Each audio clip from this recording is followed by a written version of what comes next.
अस्सलामु अलैकुम वरहमतुल्लाहि वबरकातुहू। हज़रात ग्रामी, सूफ़ी सफ़र के तवस्सुत से मोहम्मद अली अलवी आपकी खिदमत में हाज़िर है। हमारा टॉपिक है जनाब ज़िंदगी का असल सुकून, तवक्कल और तस्लीम। ज़िंदगी में जो कुछ हमसे चला गया वो अल्लाह सुब्हान ताला की हिकमत और अमल के तहत गया, और जो कुछ आने वाला है वो भी उसी के इल्म में है।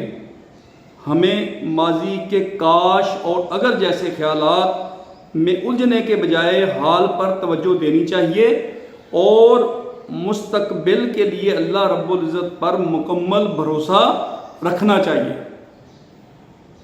रसूलुल्लाह सल्लल्लाहु अलैहि वसल्लम फरमाया, अगर तुम्हें कोई नुकसान पहुँचे तो ये ना कहो कि अगर मैं ऐसा करता तो ऐसा हो जाता, बल्कि कहो अल्लाह का फ़ैसला था और जो उसने चाहा वही हुआ। क्योंकि अगर शैतान के अमल का दरवाज़ा खोलता है, जो चीज़ हमारे नसीब में नहीं वो हमें कभी नहीं मिल सकती, और जो हमारे लिए लिखी गई है वो हमसे कभी नहीं छिन सकती।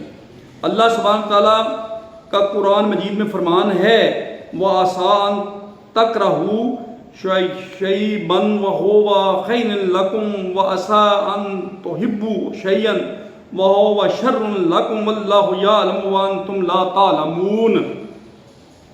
और हो सकता है कि तुम किसी चीज़ को नापसंद करो और वो तुम्हारे लिए बेहतर हो, और हो सकता है कि तुम किसी चीज़ को पसंद करो वो तुम्हारे लिए बुरी हो,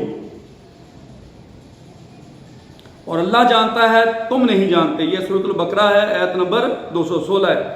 अल्लाह रब्बुल इज़्ज़त की खामोशी भी इसकी हिकमत का एक पहलू है, और उसकी तरफ से आने वाली ताख़ीर में भी एक मसलहत होती है। मायूसी ईमान के ख़िलाफ़ है और उम्मीद अल्लाह जल्ल शानो की रहमत की कुंजी है। बस तुम दुआ करते रहो, कोशिश करते रहो, क्योंकि अल्लाह ताला तुम्हारी खामोश आहों को भी सुनता है और तुम्हारे लिए ऐसी राहें बनाता है जहां तुम्हें गुमान भी नहीं होता। तो हम अल्लाह ताला से दुआ करते हैं कि अल्लाह हमें हर हाल में खुश रहने की तौफीक अता फरमाए। माजी पे भी हम खुश रहें, हम हाल पे भी खुश रहें, और मुस्तकबिल की फ़िक्र ना करें बल्कि उस पे भी खुश रहें। मायूसी कुफर है, और मायूसी पैदा ही उस वक्त होती है जब हम ना हाल से खुश होते हैं, ना गुजरे हुए वक्त माजी से खुश होते हैं, ना आने वाले वक्त को खुश आइंद समझते हैं। हुण मुसीबत आ गई, हुण ए हो जाना है, ए वेख्यो हुण की होएगा। तो ये चीज़ें जो हैं ये सब अल्लाह के पास हैं। अल्लाह ने फरमाया है, ये मैंने आपको जो रेफरेंस दिया है सूरतुल बकरा का आयत नंबर 216 का, इसमें अल्लाह ताला ने जो फरमाया है उसके मुताबिक अपने ईमान को हमने पक्का करना है। जो चीज़ उसकी तरफ से हमें ग्रांट हो जाती है वो हमारे लिए बेहतर है, जो नॉट ग्रांट हो जाती है, अल्लाह जिसको रिजेक्ट कर देता है, उस पर हमें सब्र भी कर लेना चाहिए और खुश भी रहना चाहिए और पुरुम्मीद रहना चाहिए। नहीं नाउमीद, हम नहीं नाउमीद, क्योंकि हम उसकी उम्मत हैं जो कहाँ से गया, कहाँ से शुरू हुआ और किधर पहुँचा।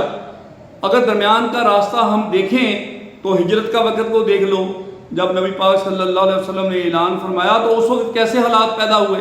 उनकी सारी ज़िंदगी जो नबी पाक सल्लल्लाहु अलैहि वसल्लम की है वो ऐसी गुजरी है कि वो हमारे लिए मशअल राह है। हमने घबराना नहीं है, ना मुस्तकबिल को परेशानी से देखना है कि मुस्तकबिल में क्या होगा, ना जब कुछ हो चुका है उसके बारे में अब हमारे साथ क्या हो गया, हमने क्या बन गए हम, और ना ही हाल पे नाखुश होना है। ठीक है जी, अपने हाल को देखना है अल्लाह और उसके रसूल के आईन यानी कुरान के मुताबिक और हदीस के मुताबिक अपने आप को तैयार करें और उस पर अमल करने की कोशिश करें। बाकी सब बुराई और सब अच्छाई अल्लाह के हाथ में है, अल्लाह के ऊपर छोड़ दो, अपनी जान छुड़ाओ। तो ये है जनाब मेरा आज का सूफ़ी सफ़र के चैनल से आपको पैगाम। इसके साथ ही मैं इजाज़त चाहूँगा। Thank you very much. Allah हाफ़िज़।